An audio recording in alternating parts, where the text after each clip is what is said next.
जय हिंद। और आज हम बातचीत करने जा रहे हैं बस्ती ज़िला की, जहां पर बस्ती ज़िला के ज़िला अध्यक्ष सुरेंद्र कुमार ने एक बार फिर की है ज़बरदस्त मीटिंग।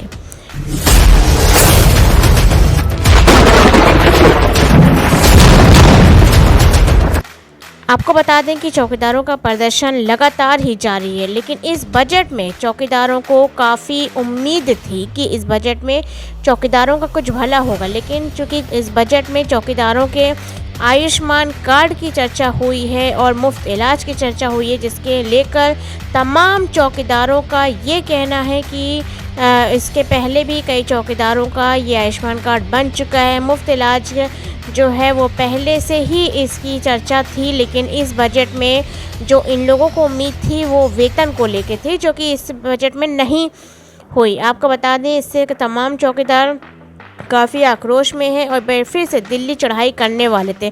जी हाँ, आपको मालूम है कि यही चौकीदार जो है वो दिल्ली जाके प्रदर्शन किए थे, लेकिन कोई सुनवाई नहीं हुई थी, जिसके बाद उन्होंने लखनऊ में एक बार फिर ज़ोरदार प्रदर्शन किया था। भारी तादाद में लोग इकट्ठा हुए थे, लेकिन कोई सुनवाई नहीं हुई थी।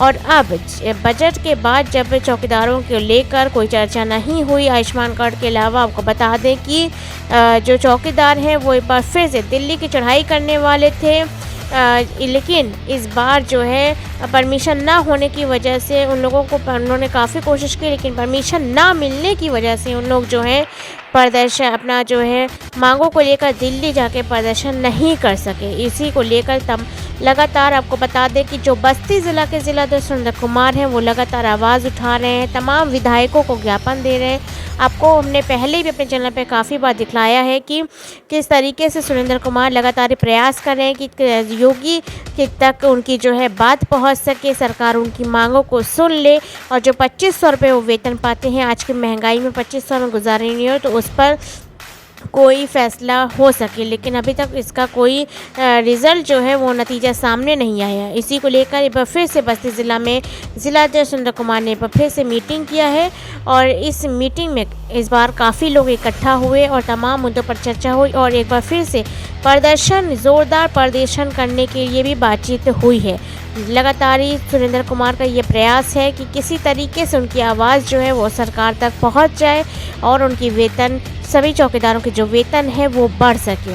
लेकिन अब देखना है कि सरकार कब सुनती है और ये लंबे समय से चल रहा प्रदर्शन जो आज काफ़ी सालों से चल रहा है, क्या इसकी मंजिल मिलेगी? क्या वाकई में चौकीदारों का भला होगा? चौकीदार ही कहते हैं कि एक बार मोदी जी ने कहा था मैं चौकीदार हूँ, तो अब क्या मोदी जी उनकी मांगों को सुनेंगे? इन चौकीदारों की जो काफ़ी लंबे समय से गुहार लगा रहे हैं, सबसे बड़ा सवाल ये उठता है। देखिए ब्यूरो रिपोर्ट।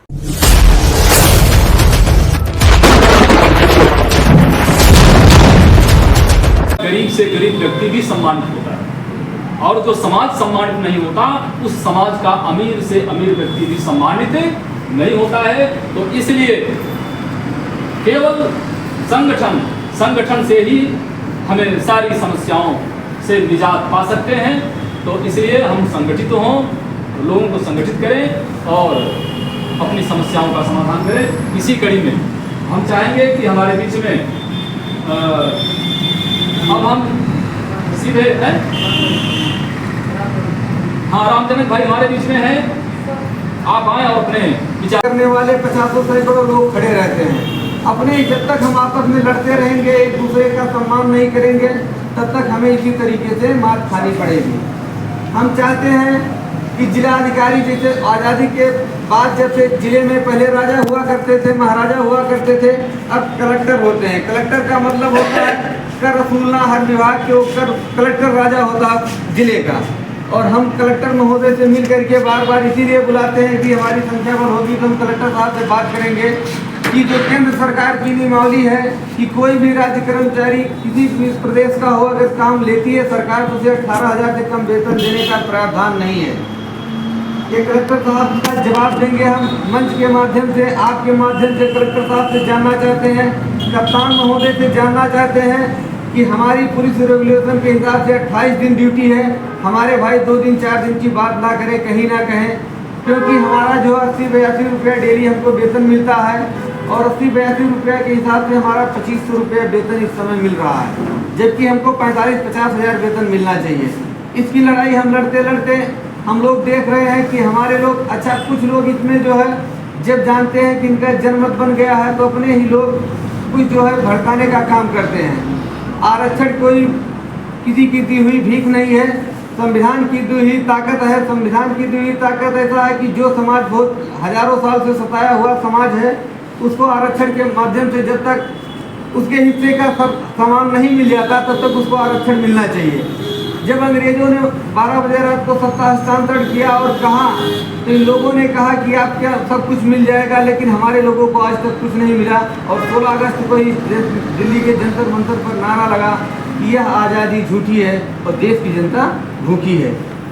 साथियों, नाथूराम गोडसे ने गांधी जी को गोली मारा और इसलिए गोली मारा, उसको पता चल गया कि देश की जनता के साथ धोखा हुआ है और आज भी हमारे समाज के साथ धोखा हो रहा है। अगर हम लड़ाई नहीं लड़ेंगे, हम ये समझेंगे कि हम कमज़ोर हैं।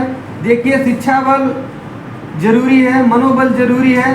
अगर 4-5 प्रकार के बल होते हैं, धन बल, जन बल, बाहुबल। हमारे लोगों के पास ना धन बल है, ना जन बल है, ना बाहुबल है, ना शिक्षा बल है, ना मनोबल है। मनोबल तो होना जरूरी है, अगर कुछ नहीं है तो मनोबल जो होना जरूरी है। क्योंकि मन के हारे हार है, मन के जीते जीत। हम जीते जी हारने वाले नहीं हैं और हम किसी से डरने वाले लोग नहीं हैं। हम अपना संवैधानिक अधिकार लड़ाई लड़ रहे हैं, संवैधानिक तरीके से जो हमारा पुलिस रेगुलेशन में इसके हिसाब से हमारी ड्यूटी है, हम ड्यूटी कर रहे हैं और जो हमारा काम है अपना काम कर रहे हैं। लेकिन बड़े पद पर बैठे हुए लोग इसको कान में तेल डाल करके, कान बंद करके हमारी आवाज़ सुनने को तैयार नहीं है। हम आह्वान करेंगे कि अपने अपने थाने पर जाकर के लोगों को बताएं कि भैया हो मीटिंग में चलो, थाने पर मीटिंग करो और 16 थाने के थाना अध्यक्ष को नियुक्त करिए, आप लोग करवाइए, सबकी जिम्मेदारी है। सुरेंद्र भैया ने जो संघर्ष किया, हम देख रहे हैं कि 2022-23 से ही इनको जिले का पद मिला है। जब से पद मिला है इन्होंने प्रदेश में ना जाने कई लाख रुपया खर्च करके संघर्ष किया है। वेतन इनको भी इतना मिलता है, ये बधाई के पात्र हैं। साथियों, मनोबल तोड़ने का काम मत करें, मनोबल बढ़ाने का काम करें। जो भी सहयोग होता है सहयोग करने की इच्छा रखें और हमें कभी कहीं भी, जब तक हम संगठित हैं, 2-4 लोग इकट्ठा हैं, तब तक हमारा सम्मान है। जिस दिन हम लोग आपस में इसी तरीके से बढ़ते रहेंगे तो हम लोगों का सम्मान भी जो कुछ बचा है वो भी चला जाएगा। वेतन तो इनको देना पड़ेगा, ये कोई हिटलर नहीं है। 1600 ईस्वी में ईस्ट इंडिया कंपनी देश में आई थी तो 200 वर्ष राज किया। लोग कह नहीं रहे थे कि ईस्ट इंडिया कंपनी देश छोड़कर जाएगी। व्यवस्था परिवर्तन होगा। आप मेरी बात मान लिए, आपका बेटा, आपका भाई, ये मनोज कुमार आपके बीच में है।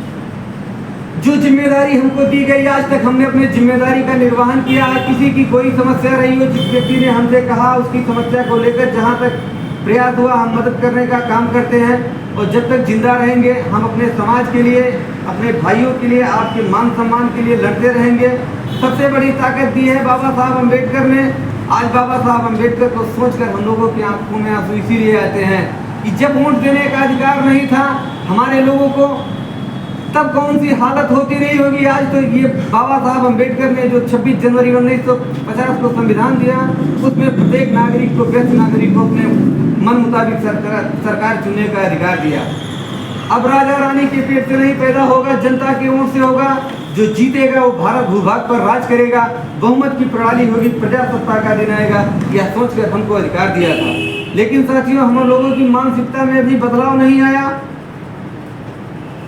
यही कारण है कि हमारे गरीबी, भुखमरी, बेरोजगारी का यही कारण है कि जब तक हम अपनी सोच नहीं बदलेंगे तब तक हम इस देश के शासक नहीं बन सकते, हुक्मरान नहीं बन सकते।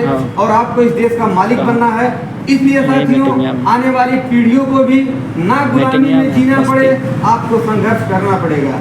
तो सबसे पहले आप लोग अपने थाने की कार्यकारिणी गठित करवाइए और किसी की कोई समस्या हो, सुरेंद्र भैया से, तारकनाथ भैया से, हम लोगों से जो भी संपर्क हो सके, आप लोग हमको जहां बुलाएंगे हम 12 बजे रात को मिलने का काम करेंगे।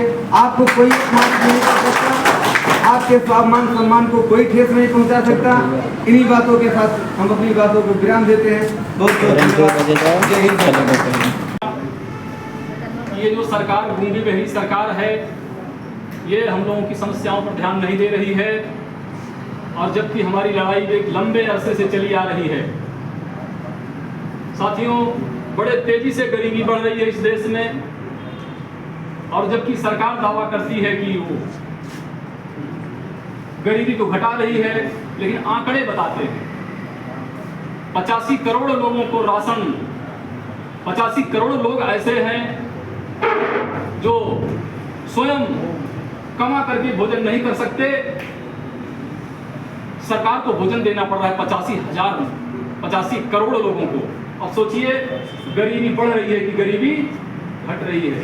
जो लोग पैसे के उसमें लगाते हैं आरोप, यह एकदम निराधार गलत है। मैं यहाँ बंधन के नीचे हनुमान जी के पास में कसम खा करके कहता हूँ, कहने के लिए जवान जो भी है, अपने आप से आदमी अपनी भड़ास निकालने के लिए जो भी कहता है, लेकिन मैं यह वादा करता हूँ, बंधन के नीचे हूँ, जितने भी लोग उन्होंने पैसा लेकर के गया था, वो सब लोगों ने अपने अपने जिले का या जो लोग उनके साथ गए थे, सब लोग पैसा ले जाकर के वकील साहब को पैसा दिए। राजू शुक्ला के हाथ में पैसा 2-4 लोगों का भले गया हो, जो लोग घर चले आए।